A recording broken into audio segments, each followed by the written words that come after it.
welcome back to my YouTube channel Mindful Banking. I hope you all are good. So guys, आज हम RRB PO and clerk की एक shortcut strategy के बारे में discuss करने वाले हैं जिससे आपका सिलेक्शन काफ़ी हद तक शॉर्ट हो जाएगा।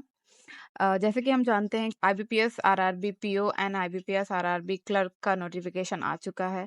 लगभग 50+ डेज हमारे पास बचे हुए हैं प्री के एग्ज़ाम के लिए एंड मेंस के लिए आपके लगभग 100 डेज बचे हुए हैं। सो गाइज इन दिनों को हमें बहुत अच्छे से यूटिलाइज करना है और ये देखना है कि एक भी दिन हमारा बर्बाद ना हो और एक एक दिन प्रोडक्टिव हो।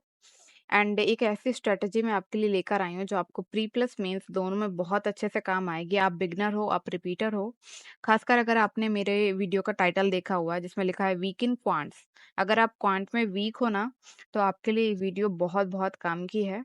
एंड आई नो कि जो बच्चे क्वांट में वीक होते हैं उन्हें ऐसा लगता है कि शायद उनसे एग्जाम क्रैक नहीं होगा, जबकि ये भूल जाते हैं कि मेंस में सिर्फ क्वांट नहीं आता है, 4 और सब्जेक्ट आते हैं जिन्हें क्वालिफाई किया जा सकता है बहुत अच्छे से और बहुत अच्छे मार्क्स लाए जा सकते हैं।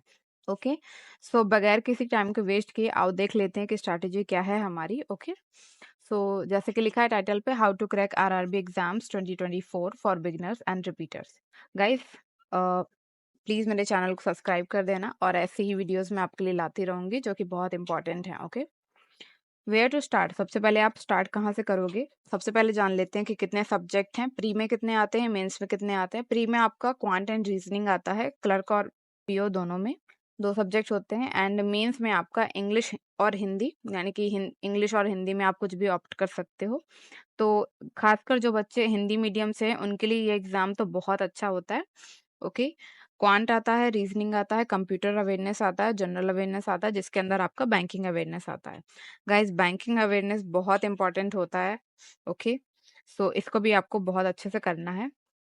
सो टोटल मेंस में आपके 5 सब्जेक्ट होते हैं।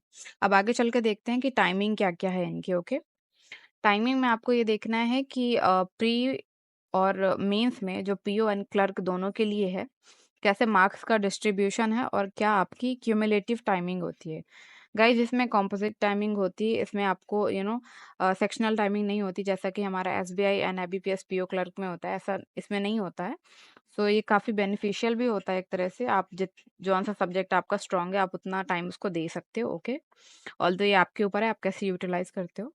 रीजनिंग में आपको प्री में 40 क्वेश्चंस मिलते हैं 40 मार्क्स के, क्वांट में आपको 40 क्वेश्चंस मिलते हैं 40 मार्क्स के। टोटल आपके 80 क्वेश्चंस होते हैं और आपको टोटल टाइमिंग मिलती है 45 मिनट्स की। इन 45 मिनट्स में ही आपको 80 क्वेश्चंस करने होते हैं। ओके, मेंस में आपको पीओ एंड क्लर्क दोनों की बात कर रही हूँ, सेम होता है इन दोनों में। रीजनिंग में आपके 40 क्वेश्चंस आते हैं 50 मार्क्स के, क्वांट में आपके 40 क्वेश्चंस आते हैं 50 मार्क्स के, कंप्यूटर अवेयरनेस में आपके 40 क्वेश्चंस आते हैं 20 मार्क्स के, जनरल अवेयरनेस और करंट अफेयर्स आपका आता है 40 क्वेश्चंस 40 मार्क्स, इंग्लिश भी आपका 40 क्वेश्चन एंड 40 मार्क्स और हिंदी भी सेम होता है आपका। मैं यहाँ लिखना भूल गई, सॉरी, हिंदी भी आपका सेम होता है। टोटल आपके 200 क्वेश्चंस होते हैं एंड 200 मार्क्स होते हैं, जैसे कि आपने प्री में भी देखा 80 क्वेश्चंस एंड 80 मार्क्स, यहाँ पे 200 questions and 200 marks. Total timing आपकी 120 मिनट्स होती है। गाइस आपको टेंशन नहीं लेनी है, आपको टाइमिंग को कैसे डिस्ट्रीब्यूट करना है ये भी मैं आपको आगे चल के बताऊंगी, तो don't skip the video. Okay, बहुत इंपॉर्टेंट है आपके लिए। अब बात कर लेते हैं subjects that are easy to approach. मैं आपको इजी टू अप्रोच बताने वाली हूँ कि कैसे कैसे आप सब्जेक्ट को कंप्लीट कर सकते हो अगर आपने अभी भी स्टार्ट किया हुआ है। रीजनिंग में आपको क्या करना है कि अगर आपने अभी भी स्टार्ट किया है गाइस, आपको 1 से 1.5 महीना लगेगा प्री और मेंस दोनों को कवर करने में। रीजनिंग बहुत ईजी होती है, बच्चे इसको पता नहीं क्या बना देते हैं। अगर आप रोज प्रैक्टिस करो ना तो हलवा है, लिटरली प्री निकालना तो हलवा है। एंड अच्छी खासी प्रैक्टिस कर लोगे ना तो मेंस भी आपका हो जाएगा। ओके, और आपको पूरे में पूरे क्वेश्चंस नहीं करने होते हैं। ओके, कंप्यूटर अवेयरनेस में आपको क्या करना है, 1 वीक में आपका पूरा फिनिश हो जाएगा सिलेबस एंड रिवाइज भी आप कर सकते हो। चाहो तो गाइस फ्यूचर में मेरे खुद के शॉर्ट नोट्स मैं रिलीज करने वाली हूँ, सो आप मुझसे परचेज कर सकते हो वो। एंड बहुत जल्दी मैं उन्हें रिलीज करूंगी, सो आप देख लेना आपको कैसे पसंद है। और बहुत शॉर्ट नोट्स होंगे और आपके 15+ मार्क्स आपको ज़रूर दिला देंगे वो मेरे notes. Okay, so guys computer awareness बहुत इंपॉर्टेंट है, 20 मार्क्स मिल रहे हैं, कोई हलवा नहीं है, एक एक मार्क्स से आपका मेंस निकलता है। ओके, इंग्लिश और हिंदी में आपको क्या करना है एज़ पर योर कम्फर्ट। देखो गाइज़, मुझे हिंदी का सिलेबस तो नहीं पता है, मैंने बहुत पहले पढ़ा हुआ था हाई स्कूल में अपने, क्योंकि मैंने इंजीनियरिंग करी हुई तो पूरा मेरा इंग्लिश से ही था। बट दोनों को ही मैं बोलूँगी कि इंग्लिश और हिंदी आपको आज से ही स्टार्ट करना है, क्योंकि ये मेंस की बात है ना? कंप्यूटर अवेयरनेस, जीए, इंग्लिश, हिंदी आपको रोज़ ही करना है, क्योंकि इससे आपका मेंस क्लियर होगा। रीज़निंग और क्वांट को आपको उतना ही टाइम देना है जितना रिक्वायर्ड है, ओके? सो इसको आप अपने हिसाब से करना, ऑल्दो मैं आगे आपको बताऊँगी कैसे करना है, okay? General awareness and banking awareness में आपको क्या करना है, banking awareness can be done in just 15 to 20 days. Yes, it can be. आप चाहो तो यूट्यूब से फ्री में कर सकते हो, आप पेड बैच में हो तो पेड से कर सकते हो, और अगर आप चाहो तो मेरे खुद के नोट्स भी परचेज़ कर सकते हो, जो कि मैंने बहुत अच्छे बनाए हुए हैं।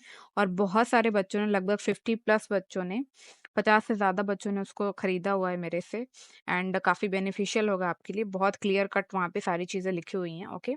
एंड हर एक टॉपिक बहुत अच्छे से कवर किया है। सो इतना आपको कर लेना है, आप जैसे भी चाहो आप कर सकते हो, बट इसको करना बहुत ज़रूरी है, ओके? ये आपका बेस है, करंट अफेयर्स का बेस है, ओके? खासकर जो बैंकिंग न्यूज़ होती है आपकी, उसके लिए बैंकिंग अवेयरनेस बहुत ज़रूरी है, ओके? जनरल अवेयरनेस या करंट अफेयर्स में आपको एटलीस्ट 4 मंथ का लेके चलना है गाइस। यानी कि आपके मेंस का एग्ज़ाम अगर आपका सितंबर में है, तो आपका जो अगस्त, जुलाई, जून एंड मई है, ये 4 महीने आपके कंप्लीट होने ही चाहिए। मतलब ये एटलीस्ट की बात कर रही हूँ, और ख़ासकर जो आपके अगर आपका सितंबर मेंस है, तो आपका अगस्त एंड जुलाई तो बहुत अच्छे से ही होना चाहिए, ओके? अगर आपको मेंस क्लियर करना है तो।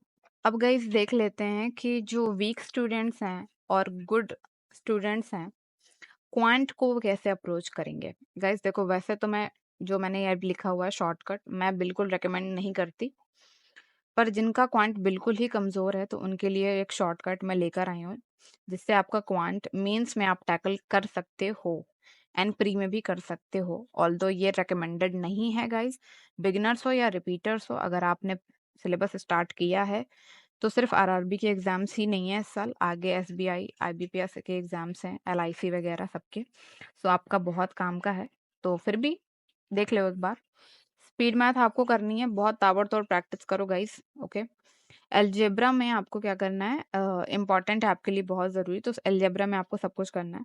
टाइम एंड वर्क आपका होना चाहिए, पार्टनरशिप आपको कर लेना है, रेशियो बहुत इम्पोर्टेंट है, प्रॉफिट एंड लॉस बहुत इम्पोर्टेंट है।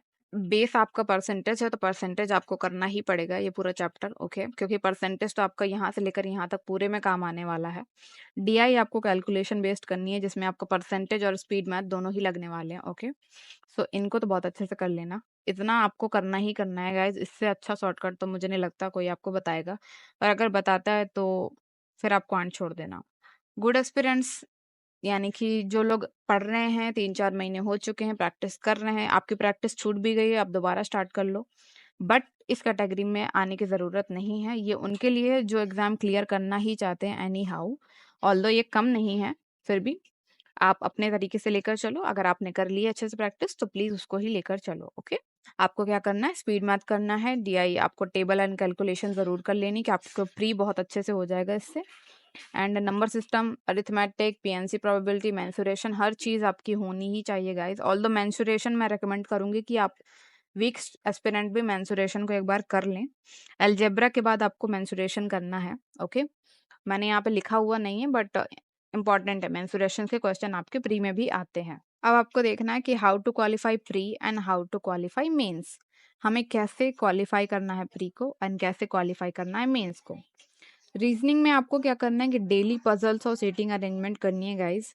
मतलब ये आपके लिए रामबाण है, आपको बहुत अच्छे से, आप कम टाइम में आप बहुत अच्छा पेपर अटेम्प्ट कर पाओगे।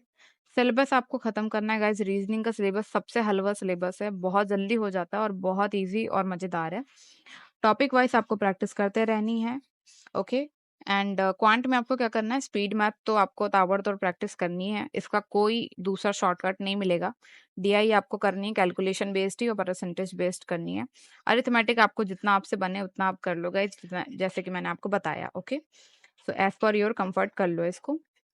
यानी कि आपके जो प्री में, फिर आप किसी भी कैटेगरी में हो, एससी कैटेगरी, जनरल कैटेगरी, या जो भी कैटेगरी आपकी है, उस हिसाब से अटेम्प्ट करना। बट 65 प्लस अटेम्प्ट जो भी करेगा वो एक सेफ साइड में होगा, यानी कि उसका प्री निकलने के चांस बहुत है। एंड गाइस ऐसा नहीं कि 65 प्लस अटेम्प्ट कर लिए कुछ भी कर दिया टिक, ऐसा नहीं करना।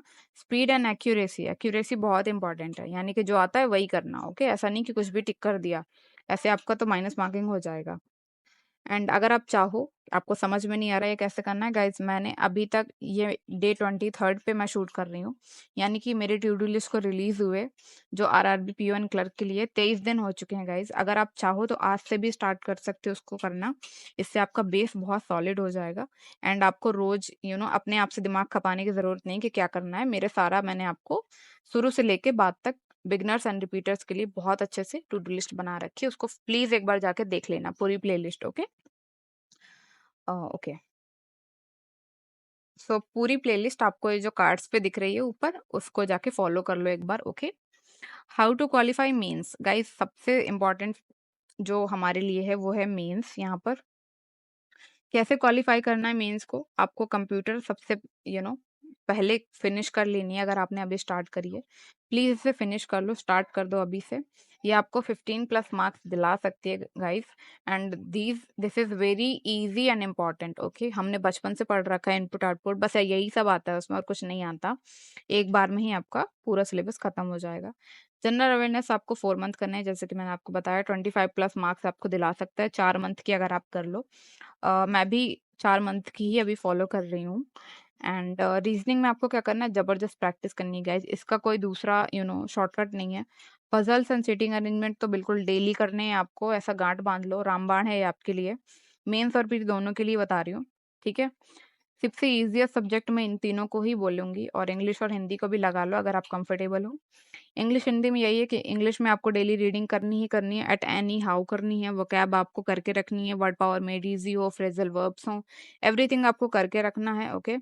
क्वेश्चंस की प्रैक्टिस करनी है आपको हिंदी या इंग्लिश दोनों में ही। और डेली जो यूट्यूब क्लासेस होती हैं या पेड क्लासेस आपकी हैं प्री प्लस मेंस, उनको करना स्टार्ट कर दो, क्योंकि आपने इंग्लिश और हिंदी भले ही पढ़ लिया हो, बट कैसे अप्रोच करना है ये एक टीचर ही आपको सिखा सकता है। आप चाहो तो यूट्यूब पे जाके संतोष सर अड्डा 24/7 पे पढ़ाते हैं, 11 बजे सुबह उनकी क्लास होती है, आप जाके प्लीज उसको करना। मुझे इससे बहुत फायदा मिला है and I will recommend it to you, okay. Quant में आपको क्या करना है, जैसे कि मैंने आपको बताया कि क्वांट में आपको, जैसे कि weak and weak aspirants and good aspirants के लिए मैंने बताया, वैसे ही आपको करना है, ओके। सो ये आपके ऊपर मैं छोड़ती हूँ आप कैसे करते हो। आप देखते हैं कि सीक्वेंस टू अटेम्प्ट प्री, यानी कि प्री को कैसे अटेम्प्ट करना है, यानी कि एक्चुअल एग्जाम एंड मॉक में भी आपको कैसे करना है, ये मैं आपको बता रही हूँ गाइज, ये बहुत ज्यादा इंपॉर्टेंट है, इसको सुन लो। अ, सबसे पहले जो सेक्शन आप उठाओगे 45 मिनट के टाइमिंग में, वो पहले आप अपना वीक सेक्शन उठाओगे। आई नो बहुत बच्चों को ये अजीब लगेगा कि ये मैं क्या कह रही हूँ, बट गाइज ट्रस्ट मी, जब आप अपना वीक सब्जेक्ट पहले उठाते हो ना, तो आपको टाइम उसमें कम लगता है, यानी कि आपको जितना आता है आप उतना ही करोगे। तो यानी कि आपने एक एक क्वेश्चन देख लिया, जितना आया आपने किया, और आपने वहां से अपना सेक्शन छोड़ा, आप अपने स्ट्रॉन्ग सेक्शन में आए। अब आप खेल कर दोगे, यानी कि अब आपका जो दूसरा सेक्शन है उसको टाइम भी ज्यादा मिलेगा, एंड वो आपको आता भी है तो उसमें आपके सॉलिड मार्क्स आएंगे एंड टाइम भी बहुत मिलेगा। सो गाइस मेरा तो क्वांट वीक है, सबसे पहले मैं क्वांट करती हूँ, इसके बाद रीजनिंग में पूरा टाइम देती हूँ एंड 40 पे 40 क्वेश्चंस में आराम से कर लेती हूँ, ओके। आपको टाइमिंग रखनी है 22 मिनट टू 23 मिनट, आप उसको 21 to 24 भी कर सकते हो, यानी कि 22 मिनट्स आपको क्वांट में जो आपका पहला वीक हो या रीजनिंग, और 23 मिनट आपको स्ट्रॉन्ग सेक्शन में देने हैं, ओके। या जैसे भी आपका बने आप कर सकते हो, बट प्लीज पहले वीक उठाओ, एक बार ट्राई करके देखो, 2-3 मॉक लगा कर देखो, देखो आपको इम्प्रूवमेंट जरूर दिखेगी अपने मार्क्स में, okay. Sequence to attempt mains, अब मीन्स को कैसे अटेम्प्ट करना है गाइस, देखो हम ना मेंस में बहुत मेहनत करते हैं, हम इतना सारा general awareness and current affairs पढ़ के जाते हैं, हमारे माइंड में वो चीज़ें रिवाइज होती रहती हैं, मतलब वो हमारे दिमाग में भरी रहती हैं। तो सबसे पहले हम क्या करेंगे ना, मेंस में जाते ही सबसे पहले हम अटेम्प्ट करेंगे अपने थ्योरी सब्जेक्ट, यानी कि सारा बर्डन हम पहले ही निकाल देंगे दिमाग से। यानी कि जनरल अवेयरनेस, क्योंकि इसमें कंपोजिट टाइमिंग होती है, आपके 2 घंटे की टाइमिंग मिलती है, आप जौन सा भी सेक्शन उठा लोगे वही आपका पहले हो जाएगा, आप तुरंत स्विच कर सकते हो। यानी कि शुरुआत के 15 से 20 मिनट में गाइज आप जनरल अवेयरनेस के 40 क्वेश्चंस कर सकते हो। आपने 4 मंथ की करी हुई 30 प्लस क्वेश्चन तो आप कर ही लोगे, एंड 15 to 20 मिनट्स में ही आपका हो जाएगा, यानी कि 20 मिनट्स में आपका जीए हो सकता है। कंप्यूटर अवेयरनेस आपको क्या करना है कि आपको जनरल अवेयरनेस के बाद कंप्यूटर अवेयरनेस उठानी है, क्योंकि एक थ्योरी सब्जेक्ट है, और इसको भी आपको तुरंत अटेम्प्ट कर लेना है, यानी कि 10 मिनट के अंदर ये भी हो जाएगा। यानी गाइस 25 टू 30 मिनट्स के अंदर आपके 2 सब्जेक्ट्स हो जाएँगे जो मेजर सब्जेक्ट्स हैं, 20 मार्क्स एंड 40 मार्क्स, यानी कि यहाँ पे आप 25 प्लस कर सकते हैं, यहाँ पे 15 प्लस। तो अगर आप देखो तो आपके 40 मार्क्स तो यहीं से बन रहे हैं, ओके? जो कि मेंस के लिए बहुत अच्छा स्कोर है। थर्ड आपको क्या करना है, इंग्लिश और हिंदी, जो कि आप बहुत अच्छे से प्रैक्टिस करके जाओगे, वो करना है। फोर्थ आपको क्या करना है कि अब आपका तीनों सब्जेक्ट होने के बाद में अब आपको उठाना है कि अब इनमें से आपको कौन सा इजी लगता है, उसको उठाओ, अटेम्प्ट करो, एंड बाद में आपका जो सबसे वीक है उसको उठा के अटेम्प्ट करो। गाइस इससे अच्छी यू नो एक स्ट्रैटेजी आपको नहीं मिल सकती कि कैसे अप्रोच करना है, ये भी मैंने आपको बताया। एंड इसको ट्राई करके देखो, एटलीस्ट मॉक में तो करके देख लेना, बहुत फ़ायदा मिलेगा। मैंने भी ऐसे करके देखा, मैंने स्विच करके देखा है। एंड गाइस बहुत सारा अपने आप को स्विच करके देखना, बहुत सारी नई चीज़ें ट्राई करनी पड़ती हैं अपने आप को इम्प्रूव करने के लिए। So guys this is your strategy. I hope आपको पसंद आई होगी, एंड काफ़ी मेहनत लगी इसे बनाने में। So guys please subscribe my channel, and ऐसे ही अच्छे-अच्छे वीडियो मैं आपके लिए लाती रहूँगी। Please like and support me. Thank you so much. Bye bye.